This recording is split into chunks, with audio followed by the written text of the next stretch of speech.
across this country today about mental health. Conversations that should continue beyond today. It is Bell Let's Talk Day, a massive annual initiative by Bell, which is the parent company of CTV. And the goal is to raise awareness, to talk, to end the stigma, and to raise money. And you are seeing a ticker at the bottom of your screen right now. That shows the number of texts, calls, and social media interactions so far today. Bell will donate 5 cents towards mental health initiatives in Canada for every text message, mobile and long-distance call made by Bell customers.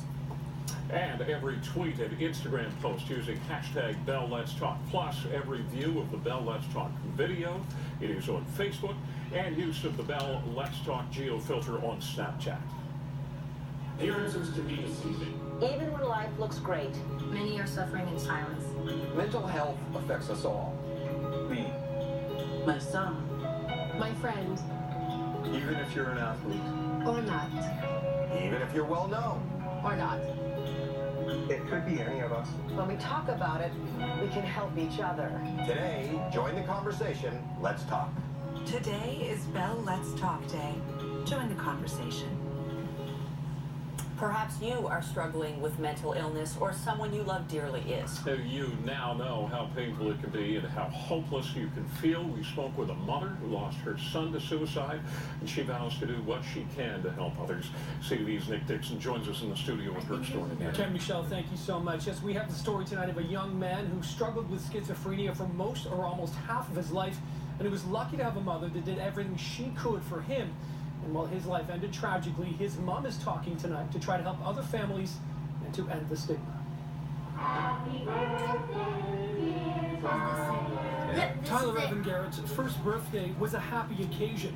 He was the only son and youngest of 4 kids growing up in Coburg. By all accounts, he had a happy childhood. But when he reached grade 7 or 8, Tyler started struggling socially and academically. At 17, he was diagnosed with severe schizophrenia, but getting to that point took years. Tyler's mom, Heather, shared their story at her kitchen table in Brighton, surrounded by pictures that reminded her of her son. Before he was formally diagnosed, Heather says Tyler would try to hide what was happening, but eventually he let her in. He started to tell me about the voices. He was scared at first, but he became more open. And What's that like for you as a mom when your son tells you? I loved him. I loved him unconditionally. But she never stopped supporting him, even as he told her Satan was his best friend. By the time he turned 25, Heather says more than a decade of dealing with his illness was taking a toll on both of them. I could see the changes in him when he wasn't doing so well. And I wanted to save him. I thought, well, what can I do? And then I got depressed. And I thought, we could go to heaven together. Did you ever try anything, or was it? I did. You did? Yeah.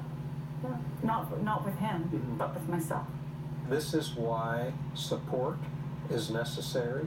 This is why fighting isolation is necessary. This is why fighting stigma is necessary. Dr. David Goldblum is all too familiar with scenarios like the Garretts. He says 1 in 100 Canadians are affected by schizophrenia, which is a life-changing diagnosis. He says the people already dealing with it are frequently the best resources for families finding out a loved one has schizophrenia. And this is where organizations like the Schizophrenia Society provide invaluable support and knowledge and education. Heather Garrett was a fierce advocate for her son, but always knew Tyler's life could end early. At one point during our interview, she read from a heartbreaking message Tyler wrote the week before he took his own life last summer. I went down from 101% to 1% of myself. I never came back. I just want to get a full mind examination done on me about then to compare it to already done.